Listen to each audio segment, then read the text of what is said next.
جیسے ہی یوسف علیہ السلام نے بھانپ لیا کہ میرے بھائیوں پر ڈر سوار ہے، خوف سوار ہے، میرے بھائی کانپ رہے ہیں ڈر اور خوف کی وجہ سے، یوسف علیہ السلام نے فرمایا اے میرے بھائیوں، ڈرنے کی ضرورت نہیں، پریشان ہونے کی ضرورت نہیں، خوف زدہ ہونے کی ضرورت نہیں، لا تثریب علیکم اليوم، آج کے دن میں تم سے بدلہ نہیں لوں گا، آج کے دن میں تمہیں ماروں گا نہیں، پیٹوں گا نہیں، آج کے دن میں تمہیں قتل نہیں کروں گا، تم پر زیادتی نہیں کروں گا، تم سے بدلہ نہیں لوں گا، لا تثریب علیکم اليوم، جو میں نے تمہاری تمام کی تمام زیادتیوں کو معاف کر دیا۔ یوسف علیہ السلام کے بھائی، زیادتی کرنے والے بھائی، یوسف علیہ السلام کو کھوٹے داموں بیچنے والے بھائی، کنویں کے اندر دھکیلنے والے بھائی یوسف علیہ السلام کے سامنے کھڑے ہیں۔ جیسے ہی انہوں نے دیکھا کہ یوسف ہے کہ اللہ تعالیٰ نے اس یوسف کو مصر کا بادشاہ بنا دیا، تو سرگوشی آپس میں کرنے لگے، آپس میں آہستہ سے ایک دوسرے سے کہنے لگے ہم تو اس کو مارنا چاہتے تھے، اس کو ختم کرنا چاہتے تھے، اس کو ہم قتل کرنا چاہتے تھے، دیکھو کہ اللہ تعالیٰ نے اس کا مقدر کیسا بنایا کہ اللہ تعالیٰ نے ان کو مصر کا بادشاہ بنا دیا۔ 40 سال ہو چکے ہیں، 40 سال پہلے بھائیوں نے یوسف علیہ السلام کو مارا تھا، پیٹا تھا اور کنویں کے اندر ڈالا۔ 40 سال پہلے پیدا ہونے والے بھائیوں کے دلوں میں دشمنی 40 سال کے بعد بھی ختم نہیں ہوئی، آج بھی اسی طرح دشمنی، اسی طرح عداوت، اسی طرح بغض اور کینہ بھائیوں کے دلوں کے اندر موجود ہے۔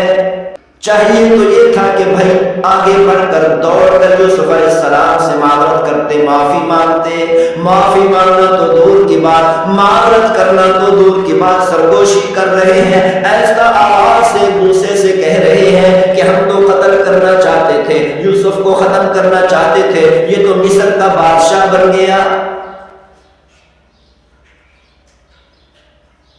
لیکن ساتھ ساتھ ڈر بھی رہے ہیں، خوفزدہ بھی ہو رہے ہیں، کانپ رہے ہیں،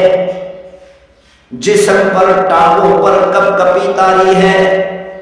جیسے ہی یوسف علیہ السلام نے بھانپ لیا کہ میرے بھائیوں پر ڈر سوار ہے، خوف سوار ہے، میرے بھائی کانپ رہے ہیں ڈر اور خوف کی وجہ سے، یوسف علیہ السلام نے فرمایا اے میرے بھائیوں، ڈرنے کی ضرورت نہیں، پریشان ہونے کی ضرورت نہیں، خوف زدہ ہونے کی ضرورت نہیں، لا تثریب علیکم اليوم، آج کے دن میں تم سے بدلہ نہیں لوں گا، آج کے دن میں تمہیں ماروں گا نہیں، پیٹوں گا نہیں، آج کے دن میں تمہیں قتل نہیں کروں گا، تم پر زیادتی نہیں کروں گا، تم سے بدلہ نہیں لوں گا، لا تثریب علیکم اليوم، جو میں نے تمہاری تمام کی تمام زیادتیوں کو معاف کر دیا۔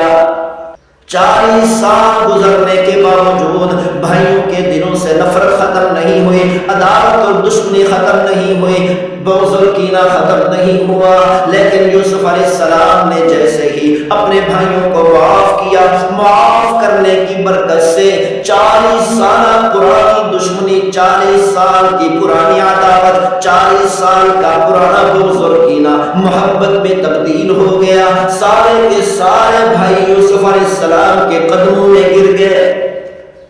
معافی مانگنے لگے، اے میرے بھائی، ہر ایک کہنے لگا اے میرے بھائی ہم سے بھول ہو گئی، ہم سے چوک ہو گئی۔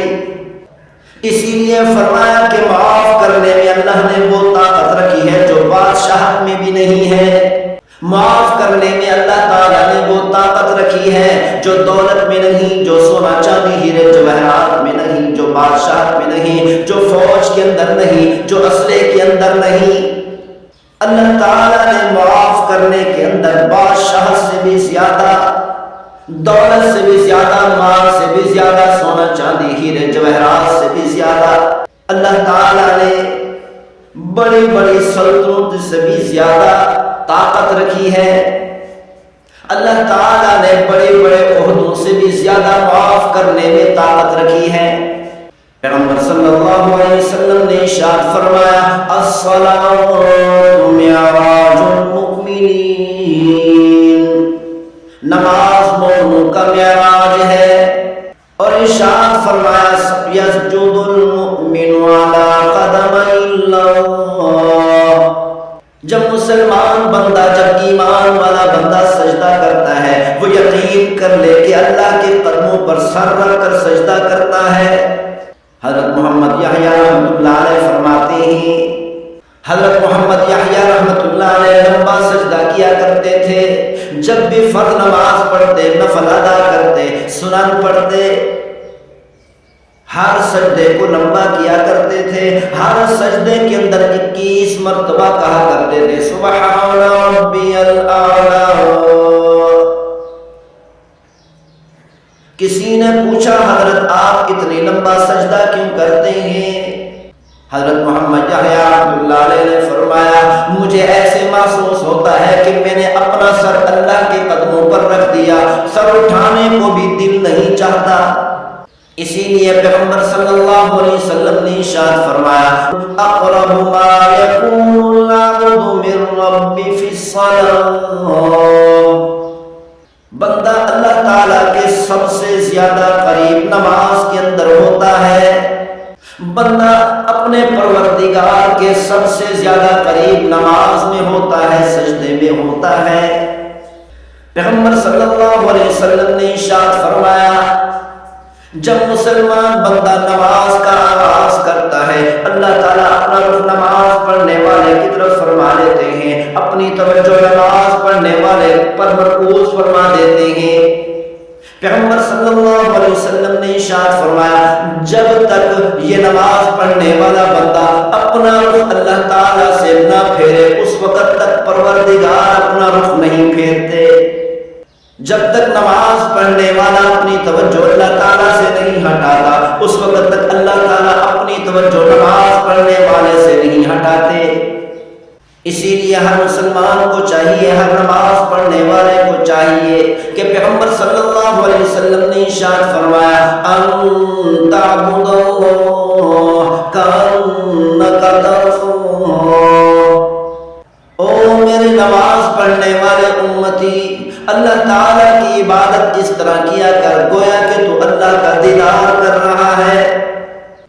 فَإِن لَّمْ تَكُن تَرَاهُ فَإِنَّهُ يَرَاكَ،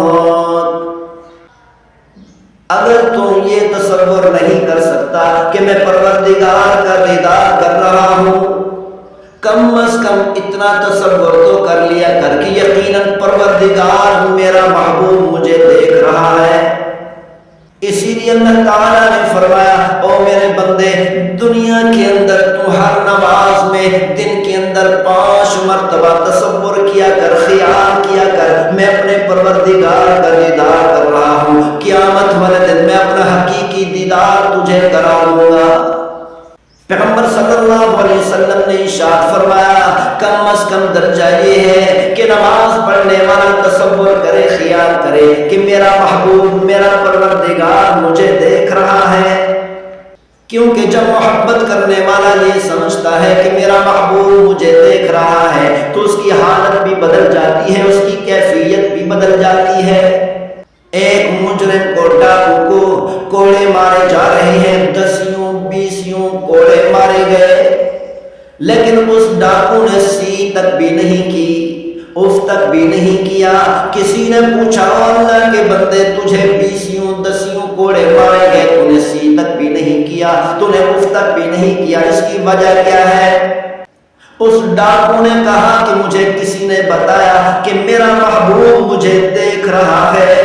اسی لیے میں نے سی تک بھی نہیں کیا، مجھے کوڑے مارے گئے، تکلیف ہوئی، لیکن میں نے سی تک بھی نہیں کیا، اف تک بھی نہیں کیا، تاکہ میرا محبوب یہ نہ سمجھے مجھے سزا دی جا رہی ہے۔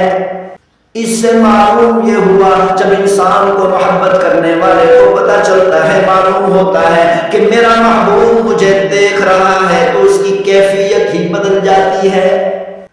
پیغمبر صلی اللہ علیہ وسلم نے ارشاد فرمایا جب مسلمان بندہ نماز پڑھنا شروع کر دیتا ہے، نماز پڑھنے والے کے لیے اللہ تعالیٰ جنت کے سارے دروازے کھول دیتے ہیں۔